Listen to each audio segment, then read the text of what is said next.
Hello friends, welcome to SSC coaching centre. दोस्तों, reasoning का video लेकर के आए हैं और हमने आपसे पहले ही बोला है कि आप जीडी की तैयारी कर रहे हैं तो रेगुलर हमारे साथ बन जाइए और रेगुलर वीडियोस को वॉच करते रहिए, समय से देखते रहिए और आपका एग्जाम जरूर पास होगा। ठीक है दोस्तों, तो चलिए स्टार्ट करते हैं। पहला प्रश्न है, दी गई श्रृंखला में अगली संख्या क्या होगी। एक श्रृंखला, एक सीरीज दी गई है आपको। ठीक है, यहां अगली संख्या का मतलब है यहां पर पूछ रहा है क्या होगा। अब संख्या को देखेंगे, 16 से 61 हो गया, बढ़ गया, फिर घट गया, 25 हो गया, फिर बढ़ गया, 52 हो गया, फिर घट गया।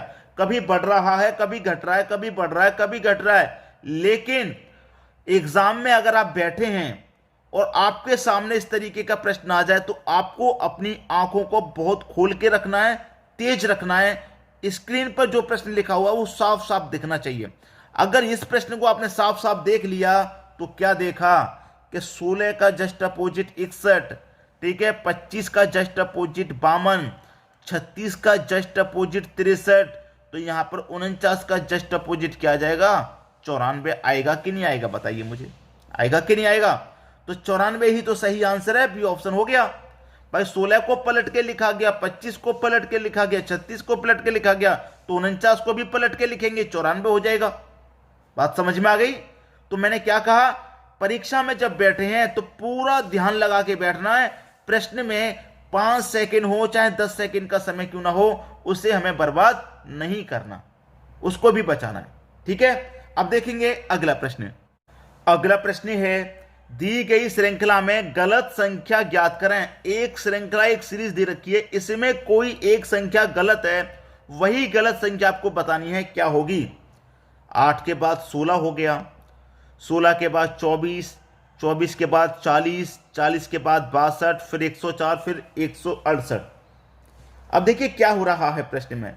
मैं क्या करूंगा, सीरीज को पहले देखूंगा तो ये बढ़ते हुए क्रम में है, तो 8 से 16 हो गया, 8 जोड़ दिया भाई, 24 हो गया, फिर से 8 जोड़ दिया, 40 हो गया, अब 8 नहीं जोड़ना पड़ रहा, अब 16 जोड़ने पड़ रहा है। अब मैं यहां पर जोड़ूंगा तो अब 16 भी नहीं जोड़ना पड़ रहा, अब और अधिक जोड़ना पड़ रहा है। तो देखिए क्या हो रहा है, पहले की दोनों संख्याओं को मैं जोड़ूंगा, 8 और 16 को, 8 प्लस 16 कितना हो गया भाई, 24। पहले की दो संख्या को जोड़ूंगा, तीसरी मिलेगी।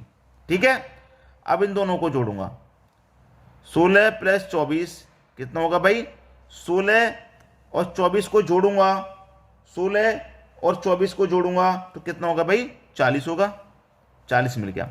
पहले इन दोनों को जोड़ा, ये मिला, अब इन दोनों को जोड़ा, ये मिला, अब इन दोनों को जोड़ूंगा तो ये मिलना चाहिए, इन दोनों को जोड़ूंगा 24 और 40 को, 24 प्लस 40 कितना होता है भाई, 64। कितना होता है, 64 होता है, तो यहाँ 64 आना चाहिए, आखा 62। कोई बात नहीं, आगे तक सीरीज को चेक करेंगे। अब मैं 40 में 64 जोड़ूं, ठीक है, 40 में क्या करूं, 64 को जोड़ूंगा तो कितना हो जाएगा, 40 में 64 को जोड़ूंगा, ये हो जाएगा भाई 104, और 104 ही आपको यहां दिया गया। तो इसका मतलब क्या है, यहां पर 62 नहीं 64 आएगा, 62 आपका गलत संख्या है। सी ऑप्शन क्या हो गया, प्रश्न का सही आंसर, क्योंकि गलत संख्या ही आपसे पूछ रहा था। क्लियर होगी बात। अब देखेंगे अगला प्रश्न। अगला प्रश्न है, नीचे दी गई प्रश्न में लुप्त संख्या ज्ञात कीजिए। लुप्त संख्या कहां दे रखी है दोस्तों, यहां पर दे रखी है आपको। ठीक है, यहां पर कौन सी संख्या आएगी वो आपको बता देना है, प्रश्न का आंसर आपका आ जाएगा।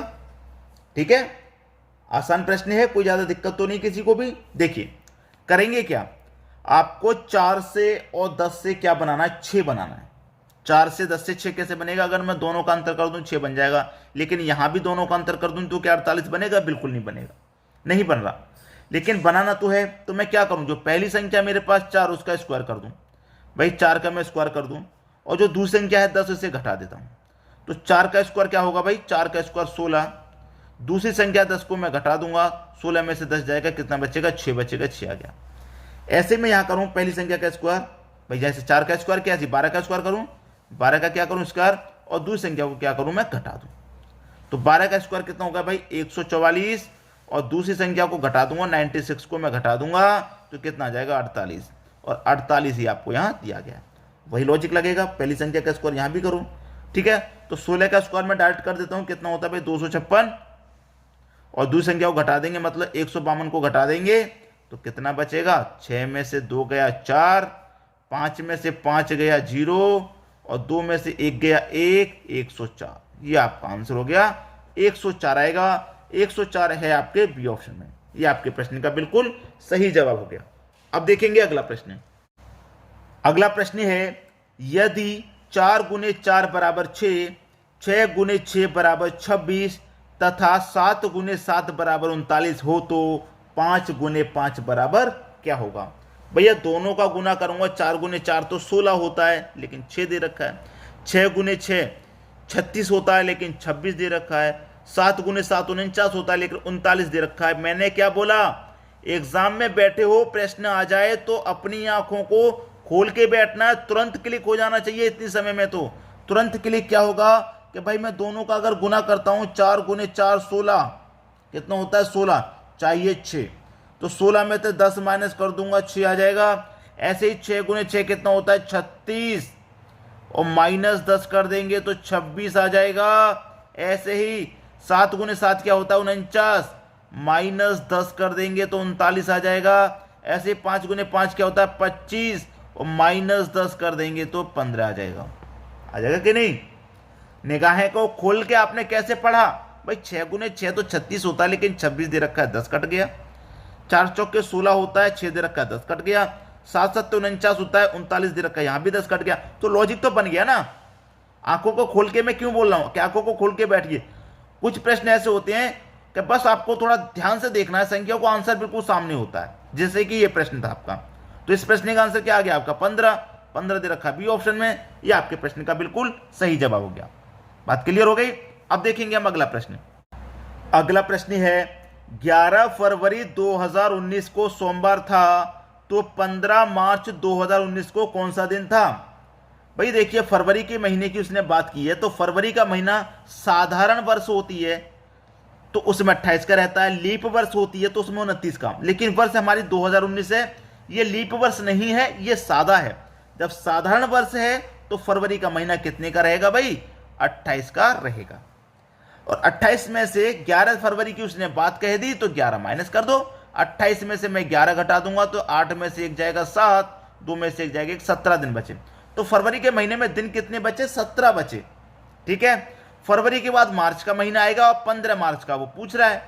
15 मार्च का पूछ रहा है तो 15 जोड़ लो, जितने तारीख का पूछेगा उतना जोड़ लेंगे। और जितने का दिया गया है उस महीने के दिन में से उतने को घटा के लिखते हैं। ठीक है। अब बस खत्म होगी बात। 17 और 15 कितना हो गया भाई 32। हमेशा डिवाइड 7 से ही करते हैं कैलेंडर में, क्योंकि 7 दिन होते हैं एक हफ्ते में। 7 दिन के बाद फिर वही दिन आना रिपीट हो जाता है। तो ये कटेगा 7 चौके 28। 32 में से 28 कट गया तो 4 शेष बचा। कितना शेष, 4 शेष। हमको इसी से मतलब होता है, रिमाइंडर से। ठीक है। तो कितना था 11 फरवरी 2019 को सोमवार था, सोमवार था। ठीक है। तो 4 शेष बचा, 4 जोड़ दो, 1 2 3 4। सोमवार में जोड़ूंगा मंगलवार, बुधवार, गुरुवार, शुक्रवार। कौन सा दिन हो जाएगा भाई, ये हो जाएगा आपका शुक्रवार का दिन। यही आपका सही जवाब हो जाएगा डी ऑप्शन। अब हमसे एक बात ध्यान दीजिए, फरवरी के बाद मार्च की जगह अप्रैल में कब पूछा जाता तो मार्च का महीना बीच में आ जाता, और मार्च के महीने में 31 दिन होते हैं, उसको पूरा पूरा ऐड करके चलते। ठीक है। ऐसे पूछा जाएगा। ये तो अगला ही पूछ लिया। अरे अप्रैल का पूछ ले, मई का पूछ ले, जून का पूछ ले, बीच के जितने महीने हैं, जितने दिन के रहते हैं, उनको बीच में सबको योग कर लेंगे, सभी को जोड़ लेंगे। ठीक है। समझ में आ गई बात। उम्मीद करूंगा कि सभी प्रश्न आपको आसानी से समझ में आ गए, किसी को भी प्रश्न में कोई समस्या नहीं होगी। ठीक है दोस्तों, वीडियो देखने के लिए आपका बहुत बहुत धन्यवाद।